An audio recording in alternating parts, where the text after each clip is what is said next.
Assalamualaikum warahmatullahi wabarakatuh dan salam sejahtera.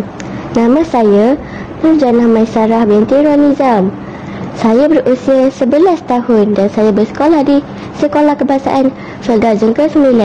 Terima kasih kerana meluangkan masa bersama saya. Tak kenal maka tak cinta. Kod sekolah saya ialah CBA 9118. Pada hari ini, saya ingin berkongsi sebuah buku cerita yang bertajuk 31 Kisah Nabi. Sidang hadirin, sebelum kita meneliti buku cerita ini dengan lebih mendalam, kenalkan penulis buku cerita ini iaitu Wan Nur Ainun. Buku ini diterbitkan pada tahun 2011 oleh Pustaka Islamika Sendirian Berhad yang mempunyai 108 helai muka surat. Buku ini sangat seronok. Wan Nur Ainun Wan Abdullah, beliau memperolehi ijazah sarjana syariah muda Fiqh dan Usul Fiqh dari University of Jordan pada tahun 1997 dan ijazah sarjana syariah dan Universiti Malaya pada tahun 2004. Beliau amat berminat dalam bidang penulisan untuk kanak-kanak dan fikah wanita. Beliau adalah penulis sepenuh masa dan mengajar fikah wanita di masjid. Beliau turut memiliki blog sendiri bagi menyampaikan ilmu di medan internet. Saudara dan saudari, suka saya menceritakan satu kisah Nabi daripada 31 kisah Nabi, iaitu kisah Nabi Adam. Tahukah kawan-kawan, Allah mencipta langit, bumi dan segala isinya sebelum mencipta manusia.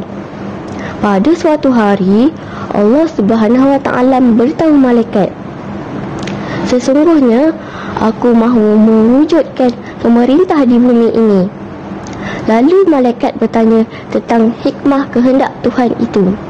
Adakah engkau mahu mengadakan di bumi itu orang yang akan membuat bencana dan menumpahkan darah? Allah menjawab, kamu tidak tahu apa yang aku tahu. Selesainya dialog tersebut, Allah Subhanahu Wa Taala mula mencipta Nabi Adam mengikut bentuk yang dia mahu. Nabi Adam SAW dicipta daripada tanah kering. Tanah kering itu pula berasal daripada tanah hitam yang berubah. Apabila Allah Subhanahu Wa Taala mahu mencipta sesuatu, memadai dia berkata kun, maka sesuatu yang diinginkannya itu terjadi. Sebelum Nabi Adam dicipta, Allah terlebih dahulu mencipta malaikat, jin dan iblis. Selepas Nabi Adam dicipta, Allah menyuruh malaikat dan para iblis untuk bersujud kepada Nabi Adam. Semua malaikat mematuhi perintah Allah kecuali iblis. Iblis ingin bersujud kepada Nabi Adam kerana iblis merasa bahawa dirinya lebih hebat daripada Nabi Adam. Iblis telah diusir oleh Allah SAW kerana telah melanggar perintah Allah. Iblis berjanji akan menyesatkan keturunan Nabi Adam. Inilah permulaan iblis menjadi kafir hanya kerana sifat takbur dan sombong. Allah Subhanahu Wa Taala melaknat iblis sehinggalah hari kiamat.